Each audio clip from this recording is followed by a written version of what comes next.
Welcome to Monaco. This was our fourth stop on the Viking Sea cruise. The excursion that we selected for this day was the Antibes and Renoir Museum. Pricing and trip data for the excursion presented at the end of the video. We pulled into the Monte Carlo docks early in the morning, and fairly quickly we were directed to the buses. The bus voyage started with winding through the maze of tunnels in Monaco to get to France, and then the town of Antibes, about an hour trip. Upon entering the town, we saw Fort Carré, the 16th century fort high up on the hill above the harbor. We quickly learned the town has a sense of humor, with the statue of the diver showing a man in a vintage diving suit using his smartphone. The first part of the excursion is a walking tour of Antibes. You start off walking along the city wall and then finally get to go through the gate. Antibes is a historic city being established first as a Greek city, followed by being a Roman city.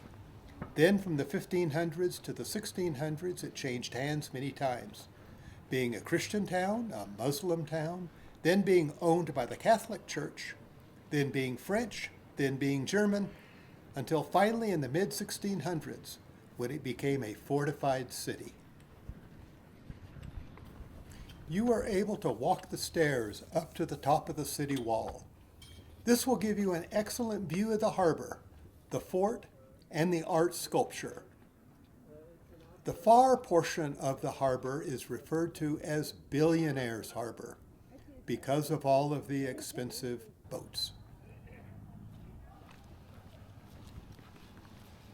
You also get a great view of Fort Carré across the harbor. The city walls were built in the 1600s at the same time that Fort Carré was built. The big sculpture that you see down the way was installed in 2010 and is Nomad, the letter sculpture. Take your time as you stroll down the narrow cobblestone alleys of the town. These narrow passageways are the soul of the old city. The townspeople are quite proud of the garden areas that they have created with the plants and the trees in these public areas. The doorways are also worth examining with all the images they present, the use of color, the use of the different woods, and the surroundings. Not something you see back in Colorado.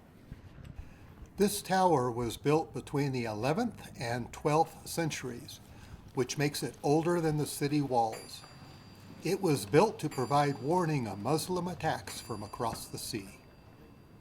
This cathedral was originally built in the 10th century, destroyed in the 12th century, rebuilt in the 13th through 15th century, destroyed in the 17th century, and then rebuilt by an order of Louis XV. The building of this castle started in the mid-400s by the Grimaldi family and continued into the late 1300s. It is currently the Picasso Museum.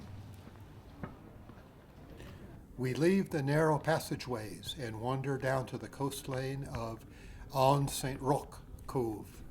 The shoreline has a beautiful seawall, which gives you a nice view of the ships in the cove. You can also look over and see the buildings on the peninsula, and even get a good look at downtown.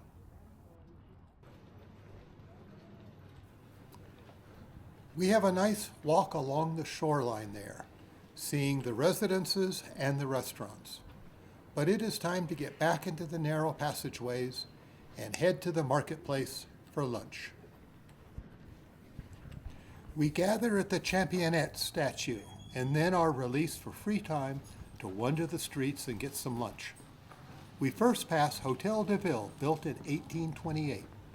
In reality, Hotel de Ville is the city hall for French towns. Next, we find this interesting triangular building, not seen in many places. We continue west looking for lunch, wandering down to interesting streets, passing by plazas. The first is a fountain, which has incorporated an old Roman column. We move on to a very large plaza where we see a column gifted to the city by Louis XVIII because the city refused to surrender to Napoleon back in 1850. We continued a little further and found lunch at a very nice open-air restaurant. Rejoining the group, we started wandering through the alleys and passageways again, amazed at the hanging gardens and the variety of plants. We had an excellent opportunity to see more doors, each one different and well cared for. Some doors were fancy, some were very simple. But this shows doors are not just a way to get into a residence. They do dress up some of their streets to be very festive, with hanging lighted lanterns. One surprise we had was the St. Bernardine Chapel. You're just walking down this small passageway, and then all of a sudden there's this big chapel, built in 1581. On the way out, we see an interesting mosaic mural. But it's time to get onto the bus and head to the Renoir Museum. High up on the hill, you get a chance to see the Chateau Museum Grimaldi, which was built in 1309 for the Grimaldi family, and then later converted to a museum for the city. We drive for about a half an hour and then walk up a steep hill to finally reach the Renoir Museum. We walk a little further and enter the visitor center to get tickets. The tour starts in the basement of the house with Renoir's statue efforts. It highlights that all of his statues were collaborations with other artists, even though he would present them as his own works. It also shows that some of the sculptures were based on earlier paintings, such as the Washerwoman. The display has both the Washerwoman sculpture and the paintings. All of the signs are in French, except for when they want you not to touch. Then they have both French and English. You then head outdoors and upstairs to see the paintings. Paintings are shown on both the first and second floors. We were surprised how many non-Renoir paintings are shown. They have rooms showing other artists painting in similar methods or using similar topics as Renoir.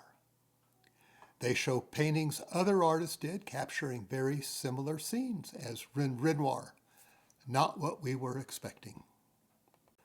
Finally, we got to the actual Renoir paintings. It was amazing how many of the paintings had the note that they were recovered at the end of World War II and were awaiting restitution to its rightful owner. It was nice getting an up-close look at a handful of Renoir paintings. The museum does not provide much information about Renoir's life, painting styles, or artistic evolution over his career. Takeaway was an interesting museum, but disappointing in breadth for a featured Renoir museum.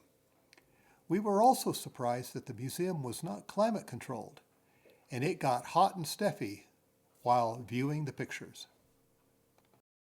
The house tour finishes with a view into Renoir's studio.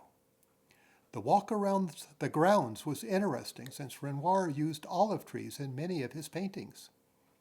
They have a copy of one of his pictures of the olive tree grove on a sign in the yard, facing the same way Renoir looked to paint the picture. Seeing the gnarly trees was very interesting. Then it was time to return to the ship. The guide and bus driver decided to change the return route and return via the shoreline, which is the French Riviera. Spectacular views of lighthouses, the harbor, expensive ships in the harbor, beautiful beaches, lush mountains across the water, and well-kept houses and stores down in the shoreline town. We then reach the mountains, which separate France from Monaco. More tunnels to get us through the mountains, and finally back to port. Once back on the ship, we were able to contemplate the Monte Carlo skyline and shoreline. The lights were just coming on as the sun was setting. Darkness had fallen when the Viking sea departed the Monaco port.